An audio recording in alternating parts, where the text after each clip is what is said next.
up, my geeks and freaks? Big Girl Geek here with a brand new review. I'm here to review Supergirl, Season 4, Episode 12. It's time for truth, justice, and the American way. Y'all know what time it is. It's time for the Geek Out. 3, 2, 1. Alright, so Supergirl is back from its hiatus, then I think goes back on another hiatus with the rest of the CW shows like Flash, Arrow, Black Lightning, Legends, all that good stuff. So, let's get into this episode. You guys know me. I have my notes. The episode starts off with a Bonnie and Clyde type of a couple. They just got through with a jewelry heist.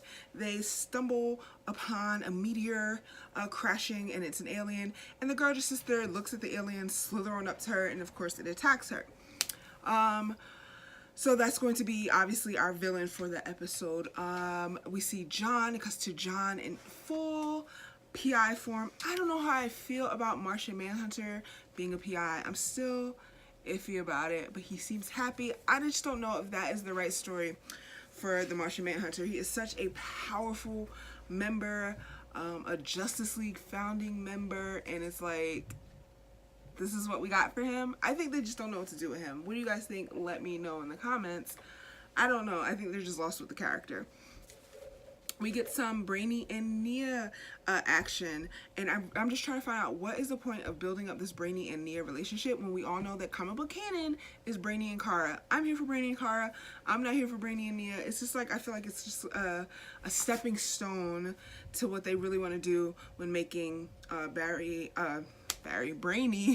and Kara the couple. And I say Barry because I'm thinking I was going to say kind of how similar how they did Barry and Iris on The Flash, where they put, you know, Iris with Eddie, and then they put Barry with, who they put on, Patty and Linda, and it's like, you know that those relationships are just getting in the way of what they're going to do, and they're going to eventually just put Barry and Iris together. So I think it's very similar with Brainy and Kara. It's like Nia is just a stepping stone, just like a stone in the way for what they want, for eventually what I think they're going to do, Brainy and Kara. What do you guys think? Let me know in the comments.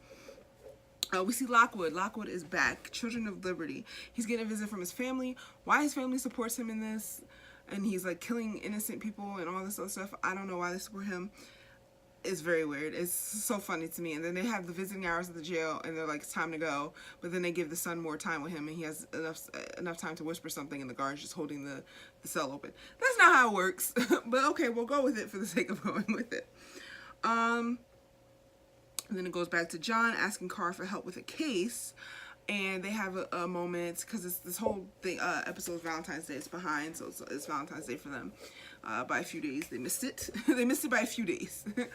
But yeah, so I love John and Kara's friendship. It's not even, I don't even know if it's, you want to say father-daughter, but it's very, they just have a really cool and close relationship and friendship that I just cherish close to my heart.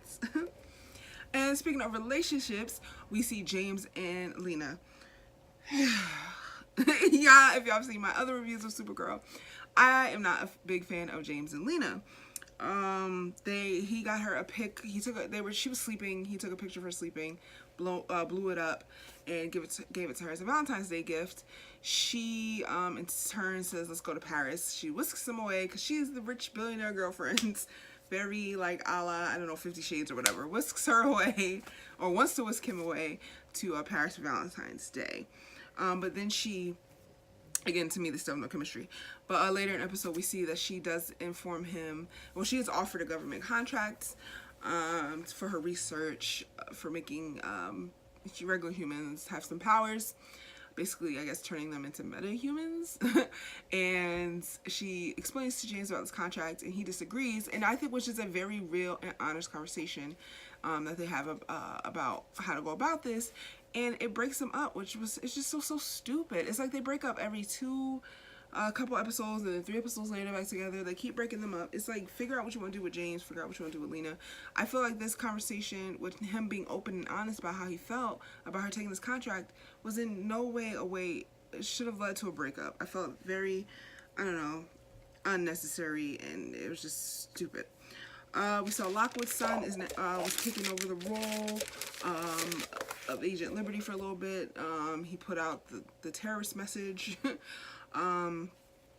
we see Kara and John's investigations into a missing husband leads them right into Alex's investigation with the DEO. And it's so strange to see Kara hide herself and hide who she is and hide her powers from Alex. She's got to pretend like, you know, she got hurt but didn't really get hurt when she's out in the field, and it just wasn't working. And I don't know, she decided that maybe it was not best if she, as Kara and as Supergirl, try to help Alex in her missions. Let's see. Nia, we saw Nia, that's what I want to say. We saw Nia suit up for the first time as the Dreamer. And again, her powers are just the Dreamer. And then she's going to have Brainy train her, I guess, with hand-to-hand combats, which makes sense. But she's still, I mean, like, she's still, without her dreams, she's still like human. She still gets hurt. She doesn't have super strength or anything like that I'm aware of. So it should be very, very interesting. She's basically taking the spot of Guardian, James's role, which I am so upset. I want to see Guardian. I want to see him as Guardian and give him something to do. This on again, off again with Lena, it doesn't make any sense. Just, I don't know, just get it together. The episode ends with Lockwood being released from jail. He's got, you know, he's a hero. He's got all these protests, people fighting for him. He's gotten released. We see the villain get a letter from Manchester Black, and she sells the alien in her neck, which means, you know, and we saw in the preview, Manchester Black is back for next week. So that's my recap of Supergirl Season 4, Episode 12. What do I think of the episode? I don't know. This is my problem with Supergirl. Like, it'll be okay, and then it gets boring. This episode to me was a little bit boring. Not really too much action. Not a lot going on. Just a lot of unnecessary stuff happening as far as the drama with James and Lena. So I really wasn't feeling it. I don't know. Give it like a C. Really wasn't holding my attention too much. So, but what did you guys think? Let me know in the comments, and I can't wait to discuss with you. Next week looks a little bit more promising, a little bit more interesting. You know, calls her team the Super Friends. So that episode looks, well, not next week because they're taking a break, back in March. Looks a bit more interesting than this episode was. So that's all I have for you guys. Let me know in the comments. Like I said, can't wait to discuss with you. And I'm out of here. Until next time, guys. Big Girl Geek out. Peace.